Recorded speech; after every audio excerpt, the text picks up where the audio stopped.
பங்குனி உத்திரம் விரதமிருந்து முருகனை வணங்கினால் திருமண தடை நீங்கும், கல்யாணம் வரும் கைகூடும். பார்ப்புகழும் பழனியிலே பங்குனி தேரோட்டம் காண்பது சிறப்பு. பங்குனி உத்திரம் திருவிழா முருகப்பெருமான் ஆலயங்களில் கோலாகலமாக தொடங்கி நடைபெற்று வருகிறது. ஒவ்வொரு மாதத்திற்கும் ஒரு நட்சத்திரம் சிறப்பு. பங்குனி மாதத்தில் பௌர்ணமி திதியும் உத்திரம் நட்சத்திரமும் இணைந்து வருவது சிறப்பு.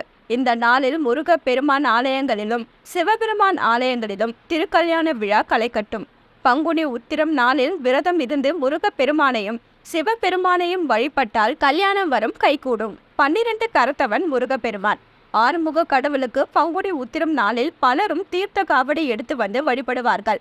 12வது மாதமான பங்குனியும் 12வது நட்சத்திரமான உத்திரமும் இணைவதை தான் பங்குனி உத்திரம் என்பார்கள். ஆனால் இந்த ஆண்டு மற்றொரு சிறப்பும் இணைந்துள்ளது. அதாவது இந்த ஆண்டு பங்குனி உத்திரம் பங்குனி 12ஆம் தேதியன்று கூடி வருகிறது. அனைத்தும் 12 என முருகருக்குரிய எண்ணில் வருவது சிறப்பு வாய்ந்தது.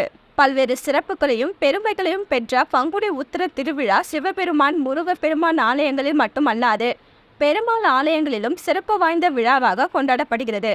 கடும் கோடை வெப்பம் தொடங்கியுள்ள பங்குனி மாதத்தில் முருக பக்தர்கள் முருகனை குளிர்விக்கும் பொருட்டு கொடுமுடி சென்று காவிரி ஆற்று நீரை தீர்த்த காவடியாக எடுத்து வந்து அபிஷேகம் செய்வது தொன்று தொட்டு நடைபெற்று வரும் ஒரு நிகழ்வாகும். பங்குனி உத்திர திருவிழா நாளன்று பல லட்சம் பக்தர்கள் கொடுமுடி சென்று தீர்த்தம் எடுத்து வந்து பழனியில் முருகப்பெருமானுக்கு அபிஷேகம் செய்து வழிபடுவார்கள். பங்குனி உத்திரம் இந்த ஆண்டு மார்ச் 25ஆம் தேதி வருகிறது. மார்ச் 24, மார்ச் 25 இவற்றில் எந்த நாளே பங்குனி உத்திர நாளாக எடுத்துக்கொண்டு விரதம் இருக்க வேண்டும் என்ற குழப்பம் பக்தர்களிடம் ஏற்பட்டுள்ளது. பௌர்ணமி திதியும் உத்திர நட்சத்திரமும் மார்ச் 24ஆம் தேதியே துவங்கி இருந்தாலும் அன்று காலை சூரிய உதய நேரத்திற்கு பிறகே இரண்டும் துவங்குகின்றன.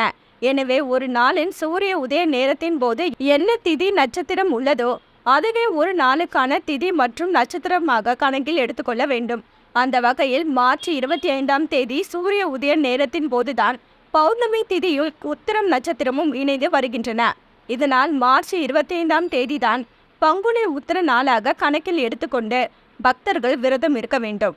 பங்குனி உத்திர நாளில் இந்திய தேசத்தில் உள்ள புனித தீர்த்தங்கள் எல்லாம் திருப்பதியில் உள்ள 8 புனித தீர்த்தங்களில் ஒன்றான தும்புரு தீர்த்தத்தில் இணைவதாக ஸ்ரீமத் பாகவதம் சொல்கிறது.